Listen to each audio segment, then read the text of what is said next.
Have you ever been in a difficult conversation where you walked away feeling uneasy and misunderstood? Well, today we'll be talking about how to prepare for difficult conversations as well as communication techniques that you can use. The first thing I'm going to touch on is number one, preparing for difficult conversations. Secondly, effective communication techniques you can use. And lastly, how to follow up and finally resolve the difficult situation. In terms of preparation, it's very important to review and look at what the issue is that is causing the difficulty.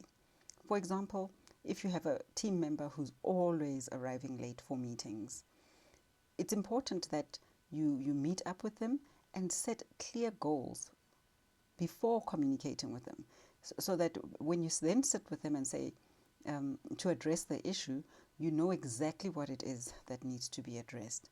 And it's also important that if this is causing dis-ease and discomfort, especially with other team members who may also be part of the meetings that they're supposed to be attend, and it's causing delays in decision making, it's causing people to feel like this person is just not really appreciating and just disrespecting their time.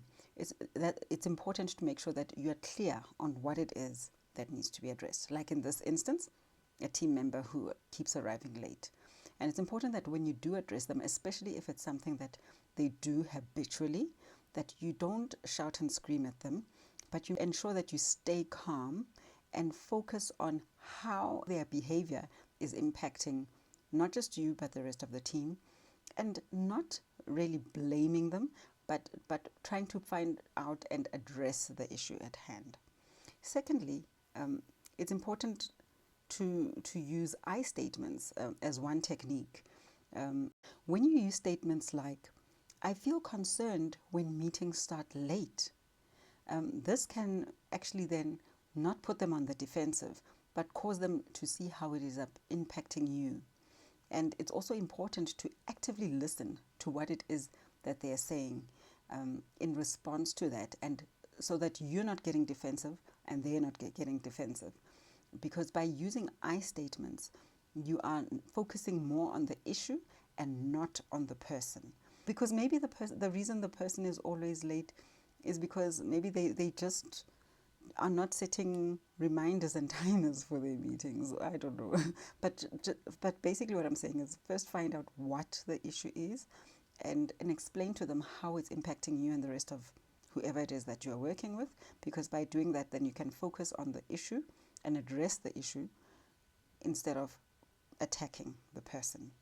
And lastly, it's important to follow up once you've put a plan in place, and yeah, because it is important at this point to also think about putting a plan in place to make sure that the person does arrive on time, whether it's as I said earlier, encouraging them to set reminders and timers, to put it in their diaries, because especially if you've got a digital diary, it can send you notifications, especially a few minutes before your meeting, so that you then wrap up whatever you're doing to attend.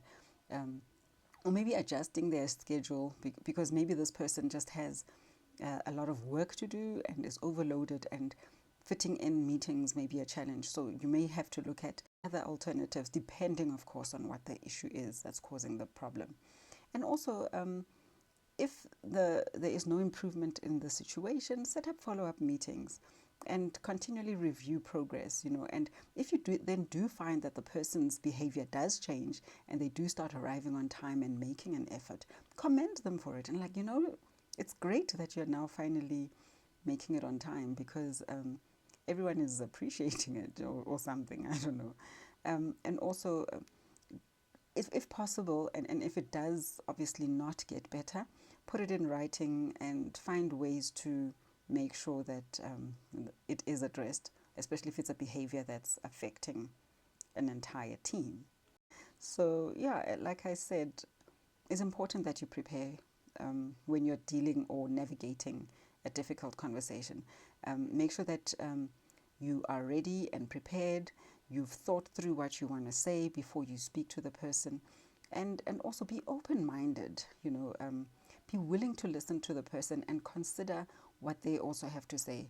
and not just be, you are always late, and shouting and screaming at them, but just be open-minded, be willing to listen to them, and willing to also listen to different perspective and input on it, and also show empathy.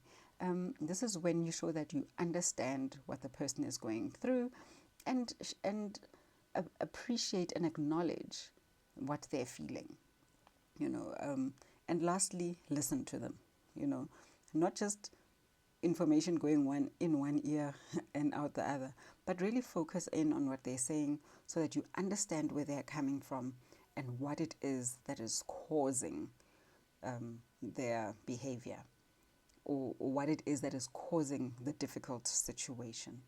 Yeah, so thank you so much for tuning in today, and I look forward to you joining me for the next video on building a collaborative team environment.